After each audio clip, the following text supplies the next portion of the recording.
Today on the show, I'm going to talk about my top favorite movies of 2013.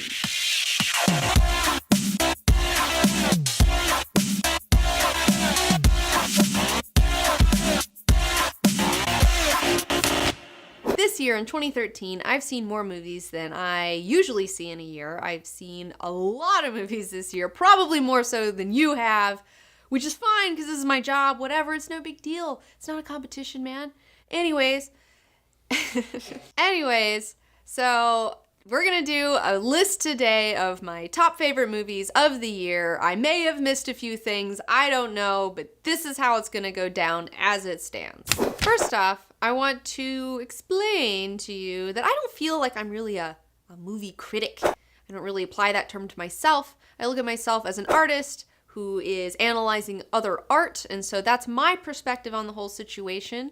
Also, I'd like to bring up the fact that my list may not look the same as your list, and that's okay. If it is, great. If it's not, that's totally fine because art is super subjective, and I know that there are definitely going to be movies on this list that you're probably not going to agree with, and that's okay. Which is the perfect transition to my next topic of blockbuster fatigue.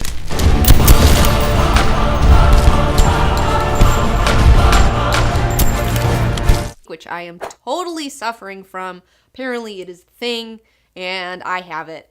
There have been so many ginormous, ridiculous, over-the-top movies this year, and I have seen pretty much all of them, and it's just, I just can't keep doing it. I didn't see The Hobbit because of it, to be honest with you, because the idea of sitting 3 hours through that sort of a CGI fuckfest just made me tired just thinking about it. I was tired thinking about going to see The Hobbit, and I'm already tired enough. It's the end of the year. I've had a crazy year, so skipped it. I'm not saying that I don't like the movie and that it's a terrible movie because I don't know. I haven't seen it. I'm just saying I didn't go see it because I'm tired of seeing crazy movies with crazy, everything popping out at you. Blockbuster fatigue. Oh, I really wanted to see The Depression of the Hobbits.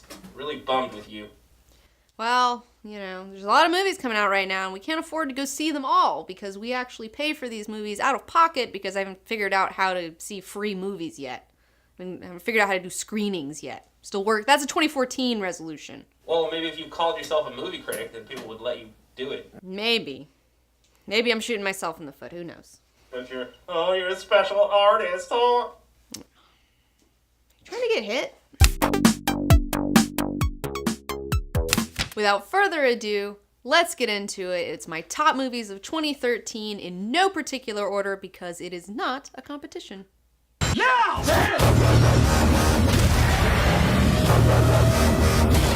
2,500 tons of awesome. First up, I'm going to start with a fun one.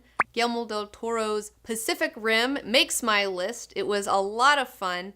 The thing that I really liked about this film is that it was very joyful. You could tell that they had a lot of fun making it. There was a lot of soul in it, which I really appreciated. It didn't just feel like an executive's movie in any way, shape, or form. And it also had really good world building, really good tension and suspense when things were going on. The monsters were punching. You're like, oh God, how are they going to get out of this? Now there's 2 kaijus. Holy shit. It was a lot of really good moments like that really drew you in, that I really appreciated.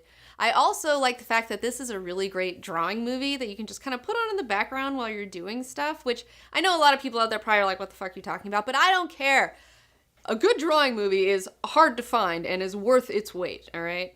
Another thing about this movie was that I really liked its overall message of teamwork. I thought that was really interesting. You don't really see that a whole lot, and that is a concept that I am all right with.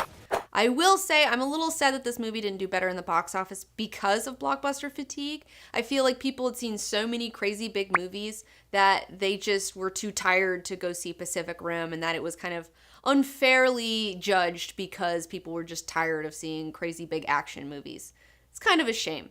Del Toro is one of those directors where you can really feel his touch on the film. Like, he really gets involved with it and puts his own personal vision in it.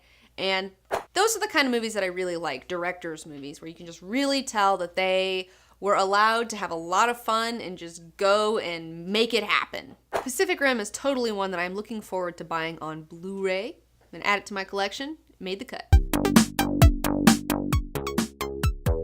Next up, I'd like to talk about 12 Years a Slave. I feel like it isn't a fun movie. It isn't a movie that I'm going to buy on DVD or really ever watch ever again, but it is a significant movie, and it's something that we should all acquaint ourselves with and watch because, you know, we hear about slavery, we're told about slavery, but this movie really puts you there and just really shows you the horrors of the things that we did in our own past.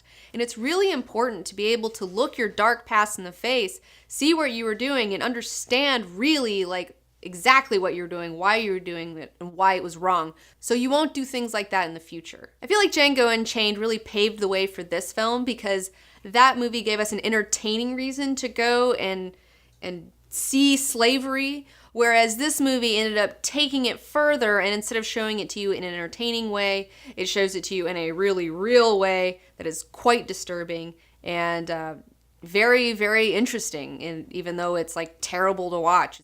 You can't just see all the fun movies all the time. You gotta go see the important ones too that are there to teach you something about yourself and our society and our past and where we've been and where we're going today.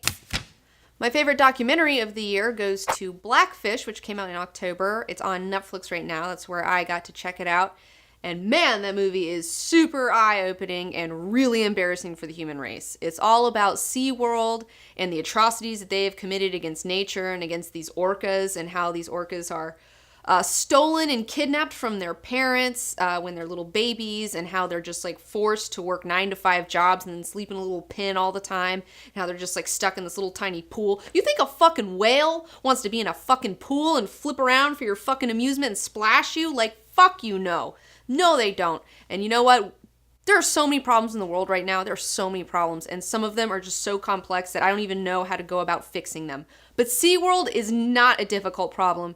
This is something we can actually fix. This is something that I'm hoping will be fixed in 2014. In fact, I'm going to go protest that motherfucker in January.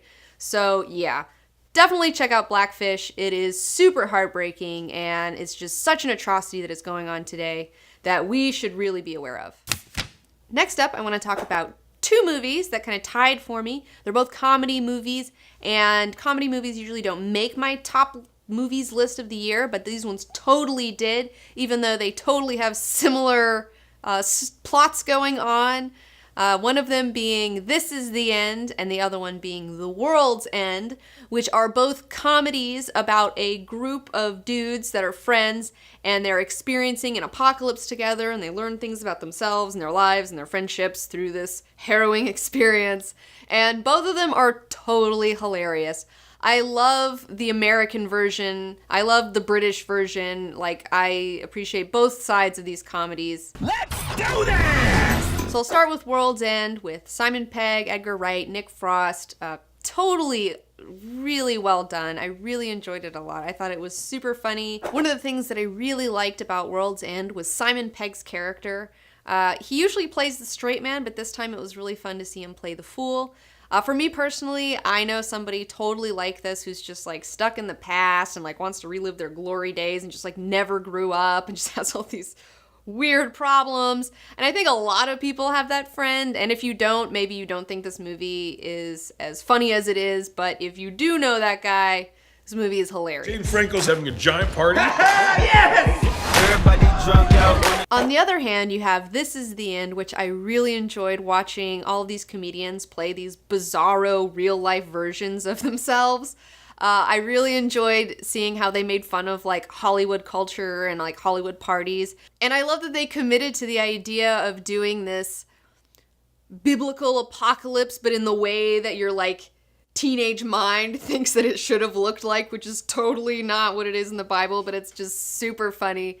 I just really enjoyed this one a lot. Jonah Hill's especially had a really funny character in it. And yeah, it was totally worth watching. Like, I highly recommend it. I really liked the theme of this movie, which was all about friendship. It kind of reminded me of something that Alan Moore said recently about how interpersonal relationships are the most important things in life, more important than any art you create even. I mean, it's just like the relationships that you have. And I think that this movie did a really good job of how friendships grow and sometimes grow apart and grow back together. And I love that when they're faced with this apocalypse, like what these characters decide to do, you know, like spoilers. I just gotta talk about it because it's really funny. There's a scene where they realize that like shit's going down. So because of that, James Franco is like, we need to make Pineapple Express 2. So they make it on like some little like camera from 127 hours that was left over. And it's like, that's totally what I would love to do if there was an apocalypse. It's just be like, well, let's just make a funny little thing that we always wanted to make. It's so cute. And man, Danny McBride is hilarious in it too. Like, he's ridiculous. This is one of the rare comedy movies that I'm actually gonna buy and watch a few times. It was hilarious. Jonah Hill's gay version of himself. My next movie is my top science fiction movie of 2013. You may be surprised, but I'm totally going with Her. What? Her? That's a girl movie. Has nothing to do with science fiction. Look, I know that you don't have a heart and you don't feel things, but for those of us who do, it's worth a watch. I have feelings. I don't know what you're talking about. Oh, okay. Well, Totally popped a boner yesterday. ugh, gross. Oh my gosh. What a thoughtful, heartfelt look at like relationships and love and our modern world and where things are going and the idea of computers gaining consciousness. I am really into consciousness and the idea of like us creating consciousnesses and what would happen with those consciousnesses. So I was totally all in on this movie. It didn't disappoint. I felt like it could be maybe a little bit shorter here and there, but overall, the movie was totally perfect. Joaquin Phoenix, what a performance. Scarlett Johansson, I love that her character Samantha is even throwing the Academy for a loop in our own reality because they're like, can we nominate her for Best Supporting Actress because she's not really a character, which also kind of mirrors like, can you date a consciousness that isn't really a person? I don't know. It's a whole thing. It was totally awesome, and I really enjoyed it. It had one of my favorite scenes that I've seen all year. In fact, there are two scenes that really grabbed me this year, and Her has one of them. It's kind of a sex scene between Joaquin Phoenix and Samantha, and it's just so beautifully done. It's just so deftly done. It's just perfect the way it is.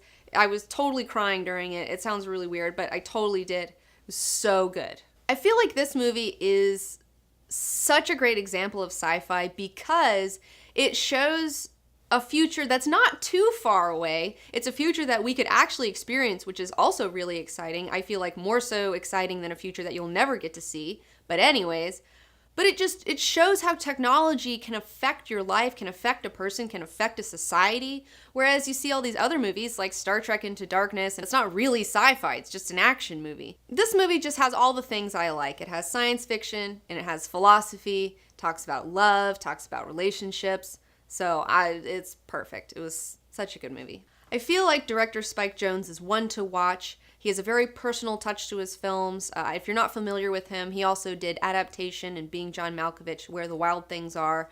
And I just love seeing his forms of storytelling. I love seeing his visuals. And I'm just really excited to see his next movie, whatever that may be. Unsurprisingly, Catching Fire makes my top list of 2013. We did a really huge epic review of it. You can check it out right here. So I'm not going to talk about it a lot right now because, I've already talked about it enough. But I do want to say that this franchise has really taken me by surprise. I had no idea that I was going to really be as inspired as I am by this whole thing. I've read all 3 of the books since I saw the second movie. I can't wait to see the 3rd installment and the 4th one next year. Oh my God, I'm freaking out.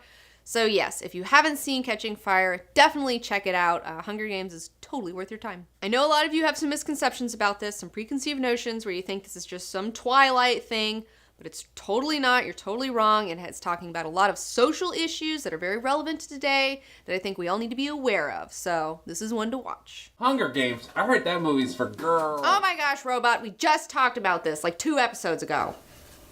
I don't know what you're talking about. If I had to pick one movie this year, it would totally be Gravity. Oh my God, that film. That film just, it did things to me. It shook me up inside and just made me think about all these things that were going on in my life. It made me cry like twice. Like, it's just, the very definition of sublime, which is just like so beautiful and terrifying at the same time. I just absolutely love this film. This is a movie where we haven't gotten the chance yet to do a really big epic review on it, but we will be doing one as soon as the Blu-ray hits because I'm totally buying this. I'm going to watch all the commentaries, I'm going to watch all the special features on it, and I'm just so excited. So yeah, Gravity, my number one top pick of the whole year. It's just blew me away. Totally blew me away. Gravity did things to me. It changed me. It changed me. Well, Catching Fire. Catching Fire opened my eyes and made me interested and made me want to do all this research and do all this stuff. Gravity transformed me as a person. And this movie isn't just groundbreaking visuals, because it is friggin' groundbreaking visuals, but it's not just that. If you take all the amazing visuals away from it, what you're left with is just a very spiritual film, you know? It just meditates on the idea of what pushes us to choose life when there's like nothing left for us, you know? It's just, and the thing is like our culture is devoid of spirituality. It's just completely devoid of it. So to see a movie that has the spiritual side in it just really resonated with me, and other people who are into that sort of stuff and like soul searching and all those sorts of things, you'll get it. You know, if you're just going into it without that sort of a mindset, then you may not get what I got out of it, but it's so loaded with metaphors. It's just something that, it's just a movie that crosses all bridges and just really, I feel like can resonate with every single human on the planet, no matter what religion you are, no matter what God you worship, you know? It's just, this is something that we all experience, and it's beautiful. It's a very beautiful aspect of humanity. So Robot's been bugging me. He wants to do his own top 5 list of the movies. So Yes. Here goes. Here's his top 5. Robot's top 5. Go. All right, this is Robot's top 5 movies of 2013. Number 5 is Pacific Rim. Number 4 is Pacific Rim. Number 3, 2, and 1 are all Pacific Rim was the best movie of all time. Academy Award, Nobel Prize, Stanley Cup for Pacific Rim this year. I think you may be a little biased. Why do you judge movies the way you do?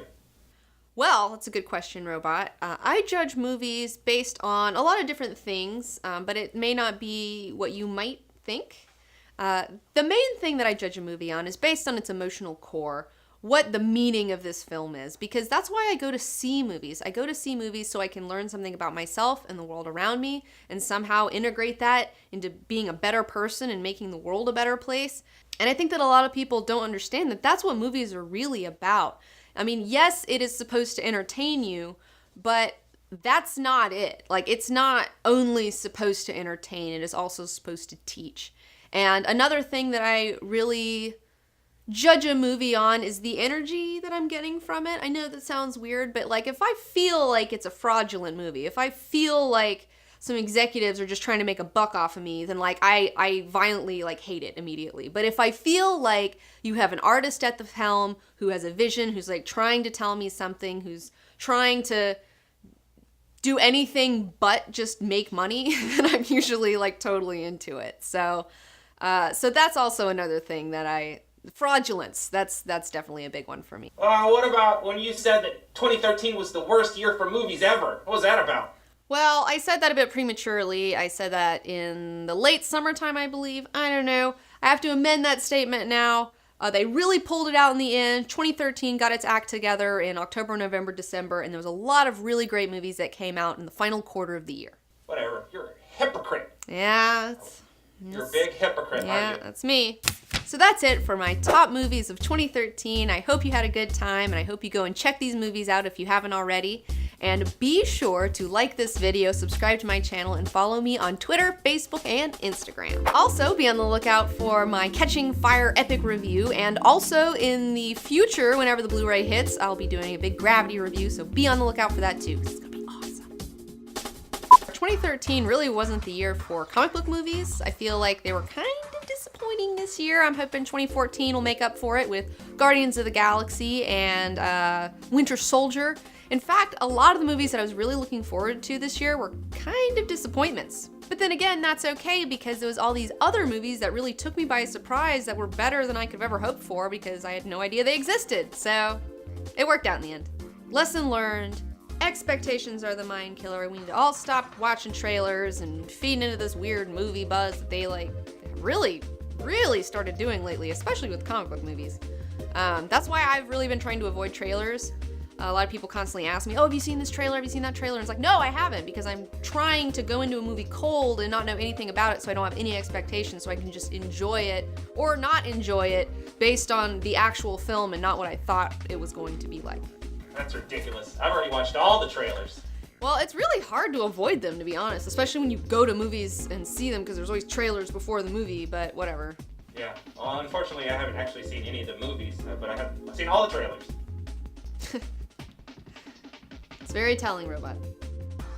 And this may surprise some people, and I'm sure some people out there will disagree with me on this one, but Gatsby, I really enjoyed it. It's my guilty pleasure of the year. You know, if you don't like it, that's your problem. That's not my problem, because let me tell you, I've got a total weird thing with like period dramas and costuming, and I love the 1920s, and I love the book. This was such a great translation from a book to a movie. It was very faithful to the source material that I really appreciated. If I had a time machine, I would go back to the 20s to party, and I feel like this movie finally gave me the party that I had in my mind of like what it would be like, so I was just like really excited overall. I love the fact that this movie is all like whimsy, fluff and puff. I love that it feels like a dream the whole time. It's got really great emotions in it, and I love like the whole message of just like, don't fall in love with someone that you don't really know and build this fake delusion in your head of who they are, because they're not that. Like, that's not reality, and you can't count on that.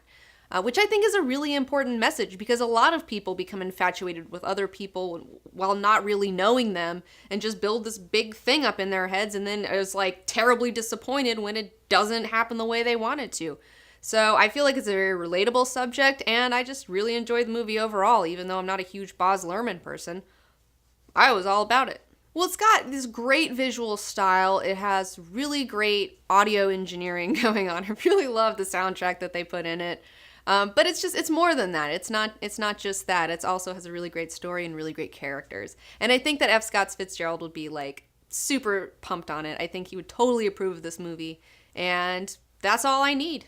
And it's one of the only movies that I feel like you should totally see in 3D. It was a lot of fun. I'm really glad I saw it like that. Most movies, you can take it or leave it, but this one totally took advantage of the medium. If I find it on sale, I will totally buy Gatsby on DVD. I'm not gonna pay full price for it, but I would totally, if I got a deal, like a buy one, get one half off, then I'd buy Gatsby.